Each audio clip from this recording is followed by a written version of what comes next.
নমস্কার। NE24-এর পক্ষে আমি নবেন্দুনাথ। ১লা জুলাই চিকিৎসক দিবস। চিকিৎসা বিজ্ঞানের প্রভূত উন্নতির সঙ্গে সঙ্গে বহু লোক দীর্ঘ জীবনের অধিকারী হচ্ছেন।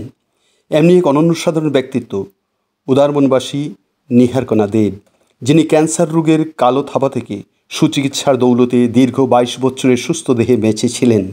আজ উদারবনবাসী এই মহিলার স্মৃতির উদ্দেশ্যে উদারবন দেব পরিবারের ক্যান্সার হাসপাতালে রোগীদের মধ্যে ফল বিতরণ করে এবং সেই সঙ্গে ৫ জন রক্তদাতা রক্তদান করেন।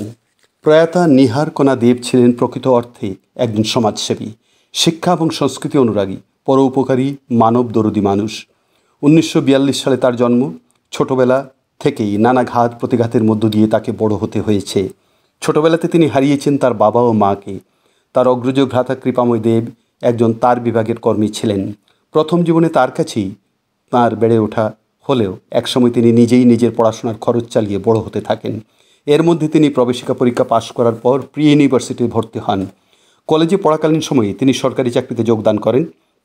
আসামের বিভিন্ন জেলায় তিনি দক্ষতার সাথে ব্লক সমষ্টির উন্নয়ন আধিকারিকদের তত্ত্বাবধানে গ্রাম সেবিকার চাকরি করতে থাকেন। তার প্রশাসনিক দক্ষতা, কাজের প্রতি নিষ্ঠা, সময়ানুবর্তিতা এবং কর্মতৎপরতা তাঁকে ঊর্ধ্বতন প্রশাসক এবং মানুষের কাছে গ্রহণযোগ্য করে তোলে। যে সমস্ত ব্লকে চাকরি করেছেন সেখানকার আশেপাশের গ্রামগুলি থেকে আসা মানুষেরা কখনোই তার কাছে কোনো কাজের জন্য এসে বিফল হয়ে যায়নি। বহু মানুষকে তিনি নিজের বেতনের টাকা তুলে দিয়ে সাহায্য করেছেন। অনেকের ছেলেমেয়েকে পড়াশোনা করিয়েছেন। এছাড়াও তিনি ছিলেন অত্যন্ত কঠোর পরিশ্রমী। বহু পুরুষ মানুষের কাজ তিনি নিজেই করতে পারতেন। অনেক কাজে পুরুষেরা লজ্জা পেত। তিনি যেমন সমাজসেবী ছিলেন তেমনি ছিলেন সংগ্রামী, চেতনাসম্পন্ন মানুষ। 1961-র 19শে মে ভাষা আন্দোলনে তিনি স্কুল ছাত্রী ছিলেন। ওই সময়ে সত্যাগ্রহীদের সাথে তিনি আন্দোলনে যোগদান করেন এবং জান দেব তবু জবাব না স্লোগান তুলে পুলিশের নির্যাতনের শিকার হন। কার্যত তিনি উদারবন্দের একজন অভিভাবকের ভূমিকায় ছিলেন।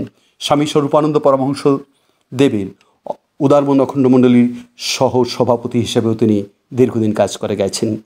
তার মতো সমাজসেবী, ধর্মপ্রাণ, সমাজ সচেতন, অসাম্প্রদায়িক চেতনাসম্পন্ন মানুষকে হারিয়ে আমরা কার্যত ক্ষতিগ্রস্ত হলাম।